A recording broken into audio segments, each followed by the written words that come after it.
let's talk Splash Deck.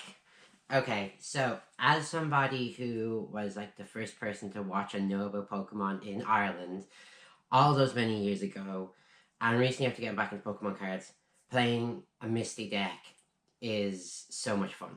I am very here for teamed decks as much as I like to play the best deck to win. I play evolutions with no other Pokemon. That's my vibe at the moment. And what I'm doing is I'm having a DOS year, which is where I'm going to play as many regionals as possible, really get in tune with everything. And then the year afterwards, I'm going to go for as high a rank as possible and play with the deck I think is the best. But for now, while I re-enter the game of TCG Pokemon and just fall back in love with everything about it, it is so nice to re-enter this and have a Misty deck with Gyarados. And that's my Destined Rivals promo card. I traded my Tyranitar for it. I do not have any of the Misty's rares in here yet, but I will get them soon. Probably get them in Japanese, just cause like I can get 4 for the price of 1 with English, and like they're fine to play for the most part. And I don't plan on taking this deck to regionals and so on. So, but I played this deck for the first time the other day. I was so hyped to play it. During the pre's for Destined Rivals, I got all the boys to give me all their Misty cards, which wasn't a hard task. And I am just having so much fun playing this deck. It's such a fun deck to play. Now, in saying that, I only played Dragapult, but I won 1 game. So, to come in and play Splash straight out, I don't really like to copy the meta decks or anything. It's not really where I'm at least right now. I don't know if I ever will be. I really like the deck building myself. I think it's an art form. I think with Destined Rivals decks, they're relatively straightforward. It's kind of like, especially if you want to keep it teamed, like play the deck, like Misty Splash deck is like play all the Misty's cards. I don't have any other Pokemon in here. Will I change that down the line? I don't know. I might, but it's just kind of fun. I also think it's a really good way to get the most out of the deck and you to learn it the best is to play it in its rawest format at the moment. Like it comes like this for a reason, right? And if you can play it, especially against a variety of decks, you can really see where its weaknesses and strengths are at the very beginning, in its rawest form. And I found with this deck when I was playing the other day, my only issue kind of was my energy draw. So I don't believe I've swapped anything out just yet. I think I can't remember if I put the one Iono in here or I had it anyway. But I'm going to take you through what I've had, a little brief kind of look at the deck. And to win one, now granted, the Dragapult hand, I know for a fact it was not a great game, but that I won. But in saying that, like every game prior, like I think maybe bar the 4th round, or the 5th round, one that was like out just before, like it was competing, like it was, I had 2 prize cards left most of the time, and you know there was just a little something in it for most of the games, like, and yeah, considering this is my own build and the first time playing it, to go up against Dragapult and kind of still like get a win, let alone be competitive, is pretty good going. So I'm going to go through. I obviously just have all the Misty's cards. I have 4 of each of everything that they have. I had the Roark in here, which was kind of handy a little bit. I probably might change this out for something, even though it has the energy draw in there. It is super handy. And Iono, I do think more Ionos just to get that energy draw. The A spec I'm playing is Max Rod. Efficient. I don't have anything to pull it out, so when it pops up, at most stages of the game, this is going to come in handy. The Paladin student card, very good, especially that like I'm burning cards, and when this burns off and eventually you pull one, it's a multiplier, so it's pretty handy, especially if you use your Sacred Ash. You get your Psyducks back in, you want to get them out. It doesn't really matter if you burn them too early, which is it's a really good balance of a card in a deck like this. Cypher Maniac's Code Breaking, obviously very handy for putting 2 cards at the top of the deck. It just means you're definitely smashing with that Gyarados, or Gyarados. I wonder how people say it. In Ireland it's always been Gyarados, even though I feel like, I mean, Gyarados, that's how it's said in the TV show. Sometimes like I do forget like that there's some nuances along the way of Pokemon names. I think it's really funny, like Rattata has always been like rat-a-tat here. Like it's just been how people say it. It's really weird. Ireland's peculiar like that. But yeah, so uh rigid band definitely saved my ass with the Gyarados. Just not taking that straight hit off Dragapult, and I could see it like being 180 HP and just getting that in 30 less damage. Um would be handy. I find you need to get your two Gyarados out. Like, have your Magikarps on the bench. Be ready to play like two there at all times if possible. They can't get hit. Like specifically Dragapult. That's all I played. But they, oh, there was also Dusknoir in there, which was like, Dusclops and what's that? Is that the final evolution? That was a bit tricky to navigate around sometimes, but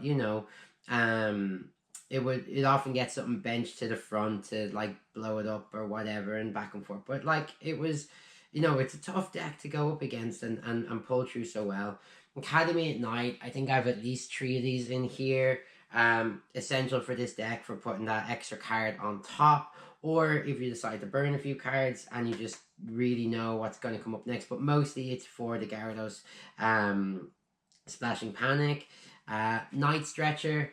To be honest, probably better use than the Rourke if I would just trade that out for something.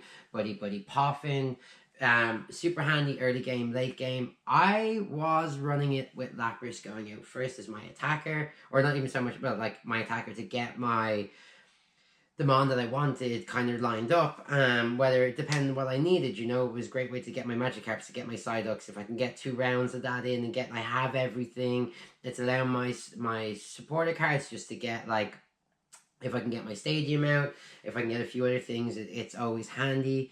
And I've seen people using it online with live, and I don't know, it's a bunch of bros online for the most part, no shade, but like I don't see them really super interested in playing a Misty deck. That's just tribalism. And I find that they didn't put the heart into playing it. They're just like, oh, throw Gyarados out, Lash, woo, this deck is the best deck ever. And you can kind of tell that they're like not even playing, like the shows that they play, or the rounds that they played, the battles that they played aren't like this first 1, 2, 3 battles. You can tell they did a lot just to like compensate afterwards with their content level.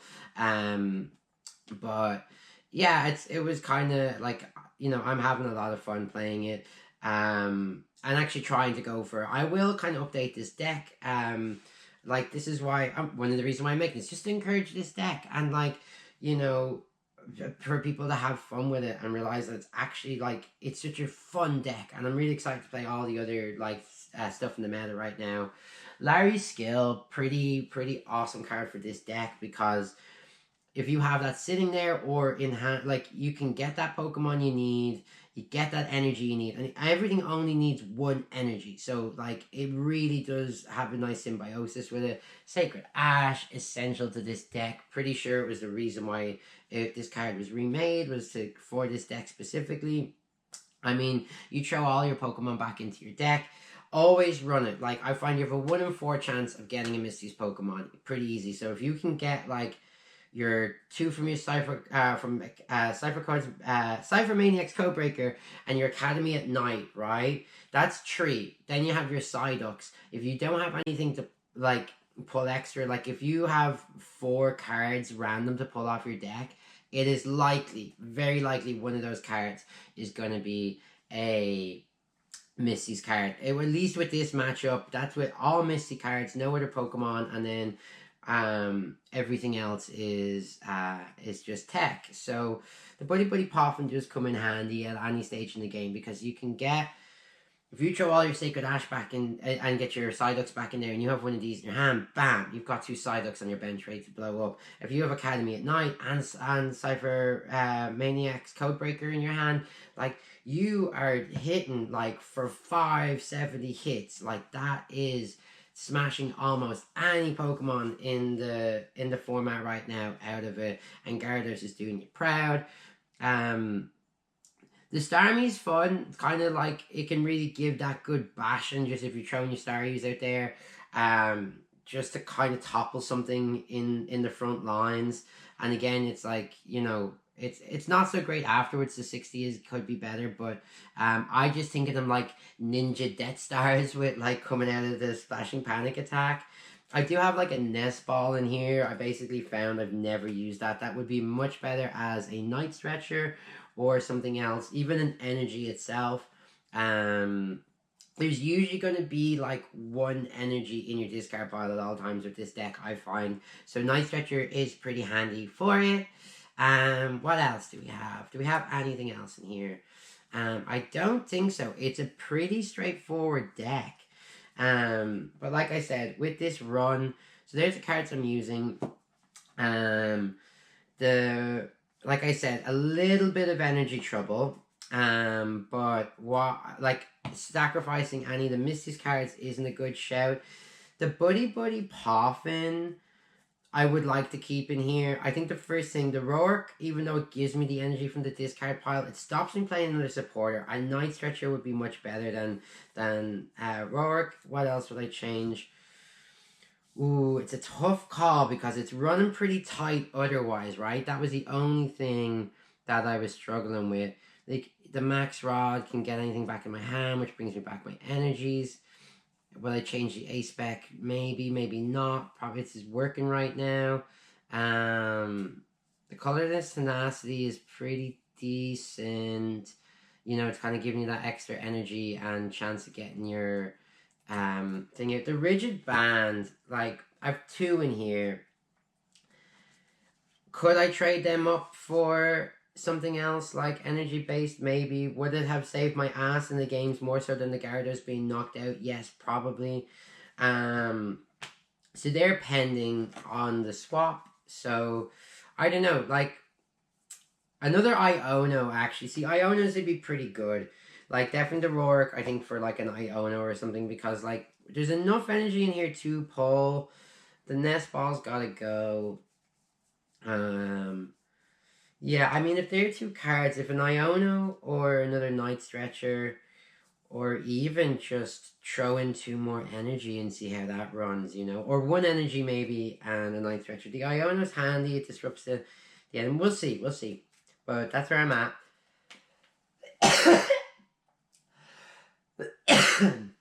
The whole COVID's going back around. But yeah, so that's this deck.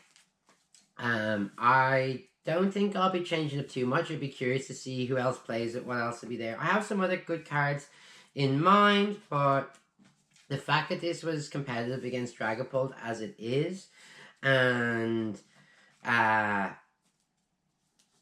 you know, where it's lacking is just that little extra energy draw, that if I can just sort that out, I don't know if I will change it too much. If I go through any dramatic changes, I'll make an update, but if not, just take it that I'm still rocking this deck as it is. It's always nice to have a deck that you build yourself, work straight out the box, or almost work straight out the box. I'm not opposed to just completely rejigging all of the tech cards, we'll see. But right now, I am pretty happy with this. And I am, yeah, I'm just excited. I'm making my own Misty sleeves, by the way. It depends on what time you're looking at this. There might be some for sale. I might make extras. I don't know yet. I feel like I will. I'm not crazy on the Misty sleeves out there. Well, I love the one that's like $150 to $180, but like, yeah, that's a lot. That's like all the rares that I want from this deck. Kind of, or this deck either in English or Japanese and a bunch of other stuff. Like, I really want those more Pekos for my Grimmsnarl deck as well. But yeah, if you're a fan of gear, check out my Misty sleeves in the near future. There'll be something here if they're alive, at least even just to show off as another link. But I really feel like people might want to buy them and sell them, so I might make a few packs of sell. So anyway, that aside, this deck is going to be for fun. I'm interested to see how it holds out. I might report back actually another video of just like how it's holding up against other decks and how I'm playing it along the way. But just to play a Misty deck, it's so much fun. I'm so excited to get my Misty sleeves on here, as cool as these are. And yeah, it's just kind of, and especially my rares, like just to have that side up card is so nice. But and so is the Lapras. It's so cute. Oh, and I'm making a Gyarados. gonna make a Gyarados special rare. Yeah, that too. But I have the pose and everything and the card in mind. I cannot wait to make it. But I have to get through my sleeves first and some other commission work. But anyway, let's end this with a little Gyarados going in here. Good luck to anybody playing Splash.